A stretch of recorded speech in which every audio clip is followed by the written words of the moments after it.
Hey everyone, ready for a deep dive into some serious controversy? We're going to be talking about Elon Musk's role in the U.S. government. And let me tell you, it's causing quite a stir. Yeah, it's definitely a hot topic. You have this tech giant, you know him from SpaceX and Tesla. Now he's like right in the heart of the government. And people are having, well, a lot of different reactions to that. For sure. And we've got some really great articles to help us unpack all of this. We're talking the New York Times, the Atlantic, even the Washington Post and Wired. So we're not messing around with the sources here. Absolutely. We're talking serious journalism. So what are we aiming to do in this deep dive? Well, we're going to cut through all the noise and help you understand what's actually going on with Musk and the government. What does it all mean for, well, for us, and why should we even care? Exactly. This isn't just, some Silicon Valley gossip. This stuff has real-world implications for everyone. I mean, think about it. It affects federal employees, everyday people who depend on government services. Like, this is big. Okay, let's break this down. Musk is leading something called the Department of Government Efficiency. DOGE. DOGE, yeah. I mean, the name itself is kind of, I don't know. Catchy. Yeah, catchy. Maybe a little too catchy. But anyway, it was created by executive order, basically, a presidential order on Trump's inauguration day. The stated goal, making the government more efficient. And I think it's important to remember this is happening during Trump's second term. So he's coming in with, a very specific agenda, and Musk seems to be like a key player in making it all happen. Right. And Musk's official title is Special Government Employee, which honestly sounds kind of vague. What does that even mean? Basically, it means he can keep running his companies while he's advising the president. And it's worth pointing out that Musk has been a close advisor to Trump for a while now, even donating to his campaign before. So those close ties are definitely something to keep in mind as we go deeper into what DOGE has been up to. Yeah. And spoiler alert, it's causing quite a bit of controversy. Oh, yeah. To put it mildly, DOGE has been pushing for mass resignations and buyouts across all these different federal agencies. And there's this looming deadline that could lead to, like, tons of layoffs if people don't accept these buyouts. We're talking serious numbers here. Over 40,000 federal employees have already agreed to buyouts as of February 5th, 2025. Wow, that's a lot of people. Yeah. So what's the vibe been like from those who are, actually working in these agencies? I mean, there's definitely a lot of fear and uncertainty among career civil servants. These changes are happening so fast and at such a huge scale. It's unprecedented. There's this one story that really highlights this. It was a meeting between DOGE representatives and employees of the Technology Transformation Services, TTS. Okay. So this DOGE representative actually compared federal workers to Swiss Army knives, basically saying they should be versatile and ready to be moved around to wherever DOGE needs them. That's a pretty crazy comparison. It sounds like DOGE is thinking of government employees as like interchangeable parts in a machine instead of people with, their own specific skills and expertise. Exactly. And then there's this whole other issue of DOGE trying to access sensitive data from a bunch of different agencies. We're talking Treasury, OPM, USAID, even health agencies. They want access to everything. Financial systems, personnel records, data related to national security. I mean, it's a lot. Hold on. What exactly is USAID again? I feel like I've heard of it, but I can't quite remember. USAID stands for the United States Agency for International Development. They're basically the main agency responsible for giving out humanitarian aid all over the world. Things like disaster relief, Yeah. Fighting diseases like Ebola and malaria, and promoting economic development in developing countries, that sort of thing. Oh, okay. That rings a bell. So DOGE wants access to all their sensitive data, too. That's a little unnerving, especially since no one really knows how they plan to use this data. It's like they're working in secrecy. And adding to that whole secrecy vibe is the fact that these DOGE representatives often don't even identify themselves. They'll use anonymous emails when they contact federal employees. And that brings up a huge question about accountability. Like, if no one knows who's making these decisions, how can anyone be held responsible if something goes wrong? That's a really good point. Speaking of things going wrong, let's talk about USAID. What happened there? Well, essentially, USAID has been shut down. Musk even said something about feeding it into a wood chipper, which obviously caused a lot of backlash. Experts and humanitarian organizations were quick to criticize the move, and for good reason. What did they say? Why were they so concerned? Well, Nicholas Kristof, he's a really well-respected columnist for the New York Times. He basically argued that shutting down USAID could make the world more vulnerable to future outbreaks of diseases like, Ebola and malaria. He also pointed out how important USAID has been in promoting stability and development around the world. So is this just about streamlining aid, like Musk might say, or is there something more ideological going on here? This is all happening in the context of Trump's America First policies, which have already led to cuts in foreign aid. Yeah, it's hard to say for sure, but the optics definitely aren't great. Cutting off aid to the world's poorest children while claiming to make the government more efficient feels kind of messed up, to be honest. Okay, so we've got mass resignations, data privacy concerns, and now the dismantling of USA. It's starting to feel like Musk is making a real mess of things. Is this really all about efficiency, or is there something else going on here? Well, to really understand that, we need to take a closer look at Musk's approach and his whole way of thinking. And for that, we're going to turn to a really interesting article by Franklin Foer in The Atlantic. He argues that Musk's approach basically embodies what he calls a dictatorship of the engineer, where efficiency trumps, potentially important democratic processes and safeguards. Dictatorship of the engineer. Okay, now I'm really intrigued. Can you explain that a bit more? What does he mean by that? It's like this super technocratic approach where the answer to every problem is data and algorithms. And while data-driven decisions can be good, Foer argues that it can also lead to this, dehumanizing and overly simplistic view of complex issues. Ah, I see. So he's saying Musk is basically treating the government like some giant machine that just needs to be optimized without really thinking about the human impact of those decisions. Exactly. And Foer even draws some really interesting parallels to historical figures like Herbert Hoover and Robert McNamara. You might remember Hoover. He was known as the great engineer, but really struggled to connect with the human cost of the Great Depression. And then McNamara, his data-driven approach to the Vietnam War, well, we all know how that turned out. Yeah, those are some pretty sobering comparisons. So it sounds like there's a real concern that Musk's focus on efficiency might actually come at the expense of democratic values and processes. Absolutely. And that leads us to another important point, Musk's personality and his growing power. Right. I mean, this is the guy who's famous for using X, formerly Twitter, to bully his critics and push his own agenda. And his influence is undeniable, but it's not unlimited. There is this story about how some of Trump's advisors actually blocked Musk from hiring a non-citizen for DOGE. It shows that even with all his power, he still has to work within the existing power structures. That's a good point. It's easy to see Musk as this all-powerful figure, but he's still operating within certain boundaries. For sure.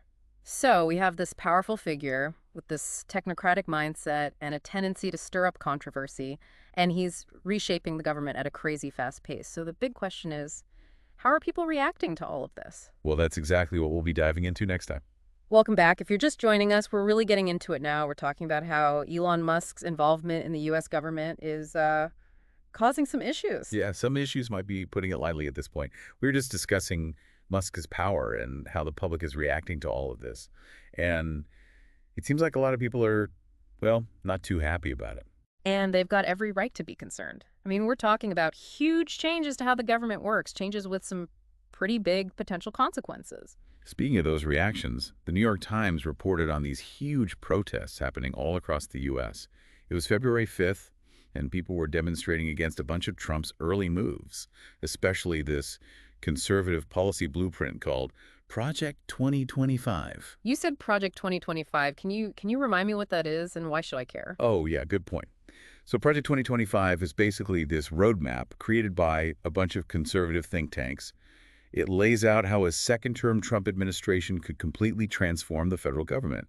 And a lot of what DOGE is doing seems to be right in line with this blueprint. Ah, I see. So even though Trump kind of downplayed Project 2025 during the campaign, it seems like he's going full steam ahead with it now that he's back in office and Musk is right there with him. No wonder people are freaking out. Exactly. A lot of folks see this as a direct attack on democratic norms and institutions. The protests were sparked by a whole bunch of issues. We're talking about DOGE pushing for all those resignations, its access to all that sensitive data, and of course, shutting down USAID. It really shows that people are paying attention, and they're not afraid to speak up.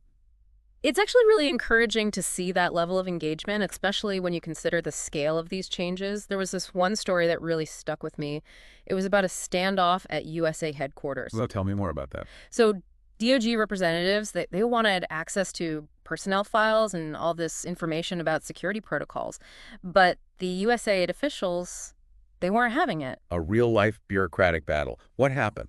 Did they settle it over a game of, like, bureaucratic bingo or something? Uh-huh. No, unfortunately, no bureaucratic bingo was involved. In the end, the DOGE team won the standoff, and the USAID security officials who resisted were put on administrative leave. Wow, that's kind of scary. Sounds like DOG is willing to play hardball to get what they want. Wow. Yeah, and it really highlights those power dynamics. It shows the pressure being put on anyone who dares to question DOGE's actions. And that pressure, it goes way beyond just these individual standoffs, right? I mean, this whole situation must be creating a pretty intense atmosphere within the federal workforce. Oh, for sure. Civil servants are worried about losing their jobs, and they're also afraid of what might happen if they speak out against DOGE. If people are too scared to say anything, well, that creates this environment where mistakes can slip through the cracks, and abuses of power can happen more easily. And we can't forget about the impact on, the actual services the government provides. Yeah. If agencies are being gutted and experienced staff are being pushed out, Yeah. it's going to affect everything. Healthcare, national security, you name it. Right. It's one thing to be efficient, but it's another thing to be effective. And right now, it's really unclear if DOG's approach is actually going to make the government better at providing the services that people need. There was this article in the Washington Post that looked into DOGE's impact on health agencies, and it was pretty unsettling. They went to the CDC, the Centers for Medicare and Medicaid Services, and they even got access to these really sensitive health payment systems that handle, like, trillions of dollars. We're talking about people's health care here. This is one of the most important things the government does. It's definitely worrisome. The U.S. healthcare system is already super complicated. Adding this level of disruption without any clear plan or oversight could have some serious consequences for people's ability to get the care they need. The article mentioned that DOGE has been asking for lists of employees who have less than a year of service and those who are in 2-year probationary periods. It seems like they're specifically targeting newer employees for layoffs. Which is kind of ironic, considering DOGE itself is mostly staffed by young and inexperienced people. Makes you wonder if they're really qualified to be making such huge decisions about who stays and who goes in the federal workforce. Speaking of qualifications, there's this Wired article that did a deep dive into the background of one DOGE staffer, this 19-year-old guy named Edward Korstein. You get this. He goes by Big Balls online. Big balls! Are you serious? Oh, boy. I know, right? And it gets even weirder. This guy started a company called Tesla Sexy LLC when he was like 16 years old. He also worked for a bit at a cybersecurity firm that's known for hiring, like, reformed black hat hackers. Okay, that's not exactly a reassuring resume for someone working in the government, especially with sensitive information. And here's where it gets really concerning. Someone using a Telegram handle linked to Korstein was apparently asking for a cyber attack for hire service. It's not clear if an actual attack happened, but it raises some serious questions about this guy's judgment. Like, should he really have access to these important government systems? I mean, you'd think there would be some pretty thorough background checks for anyone working at DOGE, especially with the level of access they have. Well, security experts who were interviewed for the article said they seriously doubt Korstein would pass the usual background checks needed for security clearances. And it's not just him. There are concerns about the vetting process for all DOGE staff. It all goes back to that question of accountability. If the people who are supposed to be protecting this sensitive government data haven't been properly vetted, it's a huge security risk. Yeah. It's like giving the keys to Fort Knox to some random person you met on the street. And it's not just data security that's at risk, it's national security too. There was this really interesting article in The Atlantic that focused on DOGE's potential impact on the National Nuclear Security Administration. The NNSA, I have to admit, I didn't even know what that was before I read this article. Or yeah, the NNSA. That's a pretty big deal. They're the ones in charge of protecting America's nuclear weapons and making sure they don't fall into the wrong hands. Yeah. Definitely not something you want to mess with. Exactly.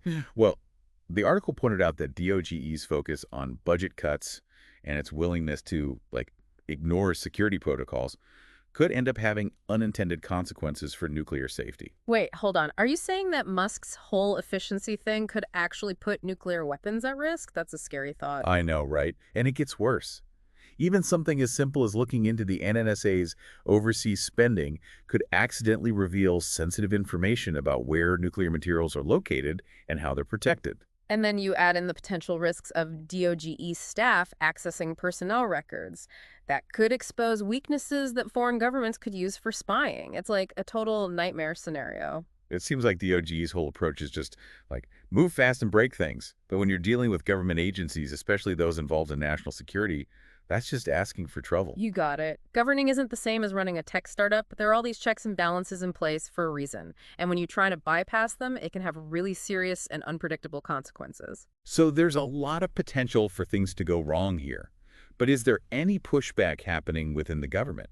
Are there any limits on Musk's power? There are definitely signs of resistance, both from people within the Trump administration and from Congress. That's what we'll be talking about in the last part of our deep dive, along with a bigger discussion about what all of this means for the future of government. Sounds good. We'll be right back after a quick break.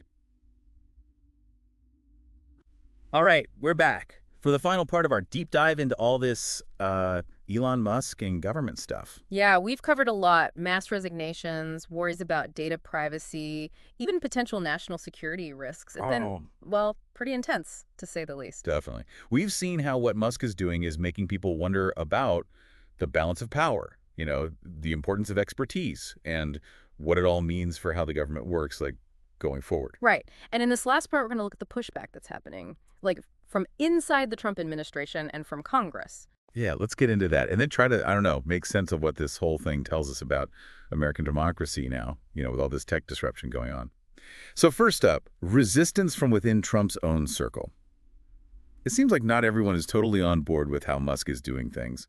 Yeah, there was this Wired article that talked about how some Trump loyalists are actually getting kind of nervous. Interesting. They're worried about how fast and big these changes from DOGE are, and some even think Musk is getting too big for his britches, as one person put it. That's a good one. So is anyone actually trying to, control him? Some people hope that Susie Wiles, she's the White House chief of staff, will step in. But it's not clear if she really has the power to do that or if she even wants to. There's also this feeling that Musk being close to Ron DeSantis' team, the Florida governor, is causing some friction. The hardcore Mangier folks, they don't trust anyone who supported DeSantis. They see them as, potential threats to Trump. So it's kind of weird. Musk and Trump seem cool publicly, but behind the scenes, there's all this tension and distrust. Exactly. It's a good reminder that things are always changing when it comes to power. Even someone as powerful as Musk has to be careful about how he navigates those relationships. He's definitely not just doing whatever he wants. Okay, let's move on to Congress. They're supposed to, keep things in check and make sure everyone's accountable, but so far, they haven't really been able to limit Musk's power. Yeah, and part of that is because the Republicans control Congress, and they've mostly been okay with what Trump wants to do, including DOGE. But there are signs that even some Republicans are starting to feel uncomfortable with what's going on. Oh, really? Like what? The Washington Post talked about this heated argument in the House Oversight Committee. The Democrats were trying to force Musk to testify about DOGE's activities. Ah, interesting. The Republicans blocked it, but it shows how divided everyone is about Musk's role in the government. Makes sense. It's a classic example of how, when things get too political, the government can't really function. Even when there are real concerns about someone abusing their power, it's almost impossible to hold them accountable because everyone's so stuck in their own political corners. That's frustrating. Totally. And it's not just about keeping things in check, it's also about money. Congress decides who gets funding, so they could theoretically defund DOGE or, put some limits on what they can do. Right. But then again, that would require both parties to work together, which doesn't seem very likely right now with how divided things are. And meanwhile, DOGE keeps moving forward with its plans, basically without anyone stopping them. So where do we go from here? What does this all mean for the future of government? Is this just how things are going to be now? Or are we going to see more and more tech billionaires coming in to, fix the government? That's the big question, isn't it? And it's a tough one. I mean, there are definitely areas where the government needs to be modernized and made more efficient, and technology can help with that. Yeah, that makes sense. But we have to be super careful about giving too much power to people who weren't elected and who aren't really accountable to anyone, no matter how good their intentions might be. Right. The danger is that we end up with this, technocracy, where algorithms and data make all the decisions without thinking about the human side of things or the bigger impact on society. And as we've seen, that can go really wrong. So how do we find that balance then? How do we use the cool stuff technology offers while still protecting democratic values and making sure our institutions stay strong? It's a challenge that needs a lot of discussion, careful thought, and a willingness to compromise. And honestly, those things seem pretty rare these days. This whole thing with Musk is a real wake-up call. It's making us think about some fundamental questions like, what is the government's role? What does it mean to be an expert? And how do we make sure power is balanced in a world that's constantly changing? Yeah, and in the end, it's up to us, the citizens, to decide what kind of future we want. Do we want a government that only cares about efficiency, or one that actually listens to the people and tries to meet their needs? That's a question we all need to think about. A lot is at stake here.